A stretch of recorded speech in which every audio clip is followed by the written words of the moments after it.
चुका था ऋषभ, लेकिन शादी करने को तैयार ही नहीं था। माँ बाप पूरी तरह से परेशान हो चुके थे। जब भी किसी लड़की का रिश्ता ऋषभ के लिए लेकर आते तो वो शादी करने से साफ मना कर देता, चाहे लड़की कितनी भी सुंदर, कितनी भी अच्छी क्यों ना हो। ऋषभ के माँ बाप को इसकी वजह समझ में नहीं आ रही थी। अरे ऋषभ बेटा, अच्छी खासी नौकरी लग गई है, दिखता भी इतना अच्छा है, आखिर बात क्या है, तुझे शादी क्यों नहीं करनी? देख, तू हमारा इकलौता बेटा है, अगर तू शादी नहीं करेगा तो कैसे काम चलेगा? लेकिन मैं शादी करना ही नहीं चाहता, मुझे कोई लड़की पसंद नहीं आती। अरे बेटा, अगर कोई लड़की तुझे पसंद हो तो उससे शादी कर ले, हमें कोई एतराज नहीं है। हाँ ऋषभ बेटा, अब देख, तेरी माँ से भी काम नहीं होता, घर में एक बहू आ जाएगी तो कम से कम घर का माहौल भी अच्छा होगा और तेरी माँ को मदद भी मिल जाएगी। लेकिन मम्मी पापा कहा ना, मुझे लड़कियाँ पसंद ही नहीं आती। अरे लड़कियाँ पसंद नहीं आती तो क्या लड़का पसंद आता है? वो तो वक्त आने पर ही पता चलेगा। ऋषभ की बात सुनकर उसके माँ और पापा का सर चकरा जाता है। कुछ दिनों के लिए ऋषभ अपने ऑफिस के काम से शहर से बाहर जाता है और जब लौट कर आता है तो सामने का नजारा देखकर उसके माँ पापा बेहोश होते होते रह जाते हैं। अरे ये क्या, ये तुम्हारे साथ कौन है? माँ, ये दीपक है, मेरी पत्नी, हम दोनों ने शादी कर ली है। दीपक तुम्हारी पत्नी कैसे हो सकता है? अरे दीपिका होती तो बात समझ में भी आती, ये तो लड़का है।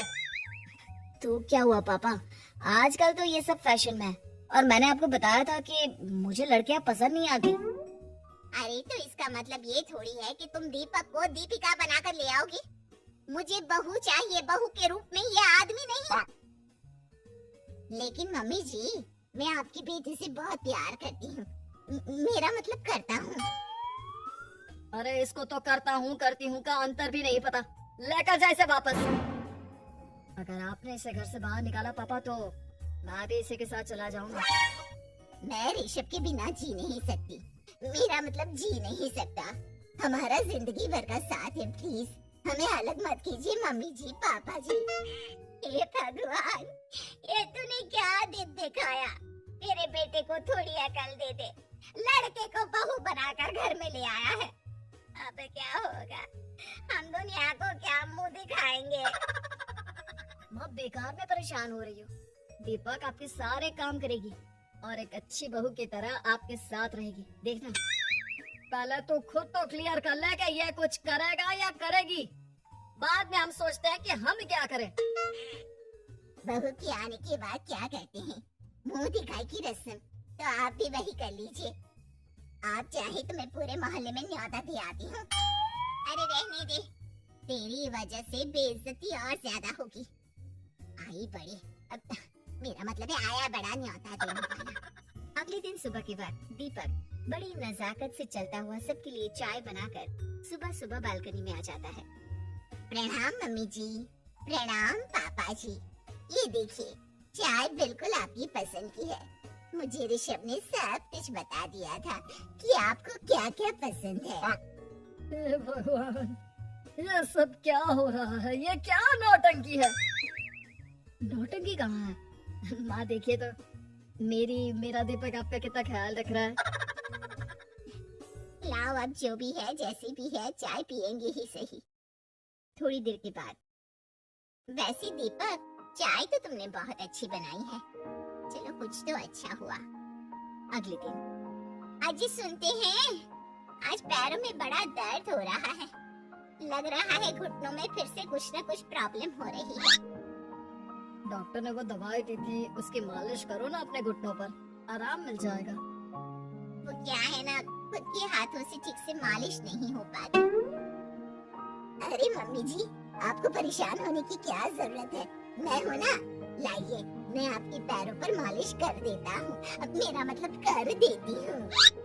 अरे रहने दे, घर में बहू होती तो सेवा करती, यहाँ तो आदमी बहू बनकर बैठा हुआ है। मम्मी जी नाराज मत होइए, एक बार मुझे मौका तो दीजिए आपकी सेवा करने का।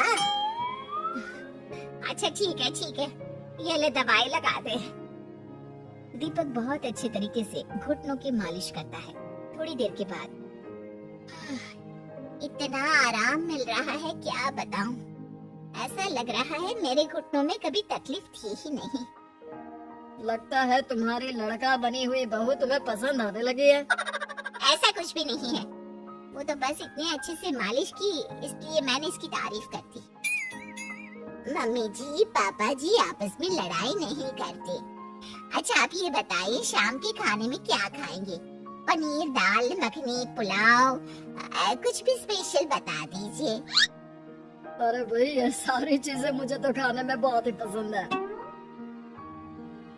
तुम क्या कोई औरत हो जो पनीर दाल मखनी बनाओगी?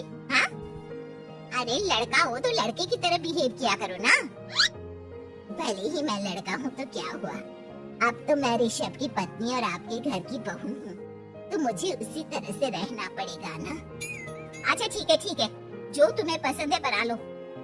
आदमी रसोई में खाना बनाते हुए कैसे लगते हैं जरा मैं भी तो देखूं। शाम को दीपक सबके लिए अच्छा सा खाना बनाकर डाइनिंग टेबल पर लगा देता है। ऋषभ ऑफिस से जब लौट कर आता है सब लोग खाना खाने के लिए बैठ जाते हैं। अरे वाह क्या गजब का पनीर और दाल मखनी बनाई है, ऐसा जायका तो होटल के खाने में भी नहीं आता। दीपक कितना अच्छा खाना बनाती हो, मेरा मतलब बनाते हो। तुम्हारी इसी अदा की वजह से तो मुझे तुमसे प्यार हो गया। अरे बहुत हो गया, आदमी होकर आदमी से प्यार करती हो। अरे लेकिन कुछ भी कहो जरा खाना खा कर तो देखो ऋषभ की माँ, मजा आ जाएगा। हाँ वैसी बात तो आपकी सही है, खाना तो वाकई में लाजवाब है। इतना स्वादिष्ट पनीर तो मैंने अपनी जिंदगी में नहीं खाया। कितना अच्छा होता अगर ये दीपक दीपिका होती।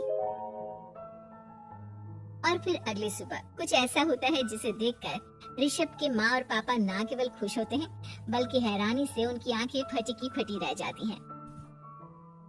उन्होंने जो नजारा अपनी आंखों के सामने देखा उसे देखकर उन्हें अपने आप पर भरोसा नहीं हुआ। सुबह का वक्त था, सब लोग बालकनी में बैठकर सुबह की चाय का इंतजार कर रहे थे।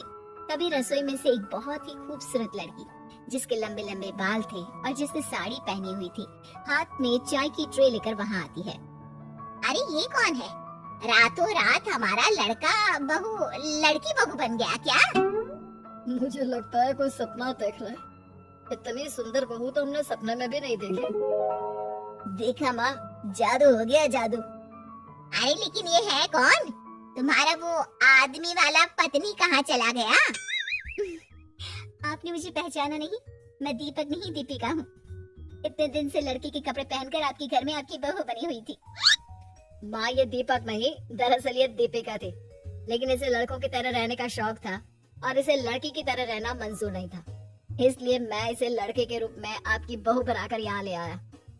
तो फिर अचानक ये उसका हृदय परिवर्तन और रूप परिवर्तन कैसे हो गया? वो क्या है ना, मुझे बाद में एहसास हुआ कि आप लोग इस बात को लेकर बहुत दुखी हैं कि आपकी बेटी ने एक लड़के के साथ शादी की है, इसलिए मैं अपने असली रूप में वापस आ गई।